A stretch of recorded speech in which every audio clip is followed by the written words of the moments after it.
It is really coming down to the wire tonight in the trial that is both captivating and polarizing America. The defense rested today, and very soon, the jury of 6 women will decide whether George Zimmerman will go free or spend the rest of his life in prison, perhaps. Whatever they decide is likely to enrage millions of Americans.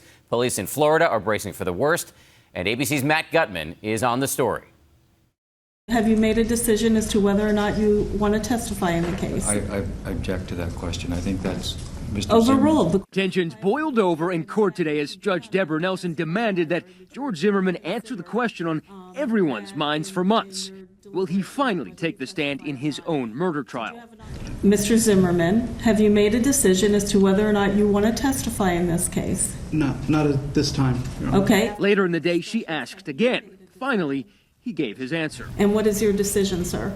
After consulting with counsel, not to testify, Your Honor. He didn't testify, but it was the most he'd spoken in court in the 21 days since this contentious trial began. And with that, the defense rested its case, seemingly confident it had established to the 6-person, all-female jury that when the former neighborhood watchman shot and killed 17-year-old Trayvon Martin in February 2012, it was an act of self-defense.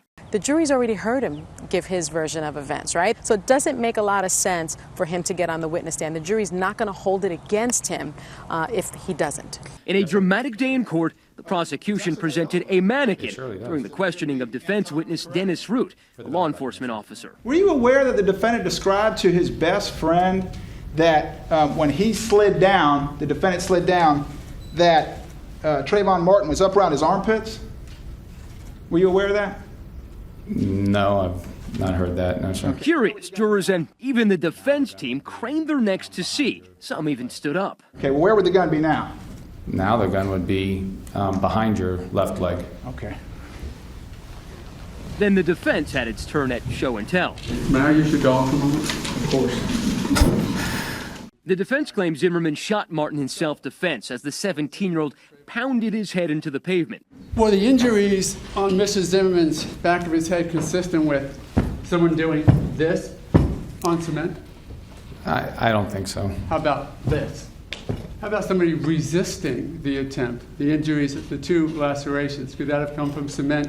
If somebody was resisting me pushing down like this? I believe so. It was one of many theatrical moments in a trial that has captivated the nation for weeks. The defense scored an early victory when it grilled the prosecution's star witness, Rachel Jantel, a friend of Martin's who was on the phone with him just moments before he was shot. He looked like a creepy ass cracker. She testified that Martin was scared that night, but defense attorney Don West went after her credibility. For all you know, Trayvon Martin smashing George Zimmerman in the face is what you actually heard. What? Yeah, just earlier today. By who? Then another blow for the prosecution. Lead investigator Chris Serino, whose testimony seemed to further bolster the defense's case, stated that Zimmerman's story about the incident that night was remarkably consistent. Joe, is there anything else in this case where you got the insight that he might be a pathological liar? No. But it was a case not without gaffes, notably from defense attorney Don West, whose opening argument began, improbably enough, with a joke. Knock, knock. Who's there? George Zimmerman. George Zimmerman, who? All right, good. You're on the jury. And then he drew criticism for that relentless cross-examination of Martin's friend, Rachel Jantel. That's funny. Even exposing her limited literacy. Can you read any of the words on it? I don't understand. Curses. I don't read curses. The day after that appearance, this selfie went viral. West posing with his daughters, one of whom posted the snapshot to Instagram, along with the caption, "We beat stupidity celebration cones," with the hashtag Daddy Killed It. West later apologized for an incident that triggered outrage, a motion from the prosecution for an inquiry, and West said death threats to his family. The tension, the long hours, apparently taking their toll on the attorneys. On Tuesday night, a procedural hearing about this 3D animation turned into a marathon, 8-hour hearing. The attorneys attacking each other. Look closely. Defense attorney Mark O'Mara almost physically restraining West. I've been in the courtroom last And 6 so hours. have I. Not being able to prepare or get my witnesses gathered for tomorrow, and I can't do it tonight. I'll see you at 8 Judge, in I'm the not morning. physically able to keep up this pace much longer. It's 10 o'clock at night. We started this morning. We've had full days every day. Weekends, depositions at night. Thank you. The prosecution's strategy was to hammer away at Zimmerman's credibility, highlighting any inconsistencies during the trial. There are two people involved here. One of them's dead and one of them's a liar. And one of the crucial questions at stake, who was heard yelling for help on the various 911 calls from the night of the shooting? Do you know whose voice that is in the background screaming?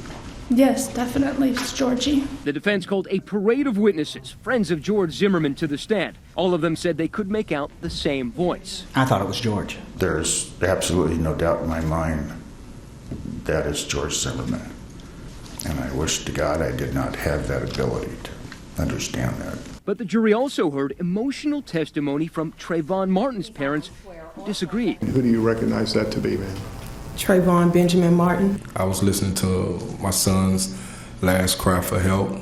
I was listening to his life being taken. And I was trying to come to grips that Trayvon was here no more. Closing arguments in the trial will begin tomorrow, and then the case will go to the jury. Closing arguments are going to be the key to this trial. This trial is all about summation and putting that picture in front of the jury. Regardless what they decide, Sanford Police Chief Cecil Smith is preparing for a potentially hostile response from the community. What percentage of your police force is going to be ready in anticipation of whatever happens? Our entire police department. Everybody? There's no vacations, there's no furloughs, unless you're off sick and you have to be physically off sick, you will be working at some point. Raise your voice. And not your hands. We need to stand together as one. No cuffs, no guns. And it's not just Sanford that's bracing for the worst. In Broward County, Florida, the sheriff's office releasing this PSA trying to encourage residents to stay peaceful in the event of any verdict. No need to act tough. And if the verdict does go his way, Zimmerman, for one, is hoping that everyone will follow that advice. He's very worried about his safety, personal safety going forward, because those same people who portended the fear and hatred leading up to this trial probably are not going to accept an acquittal.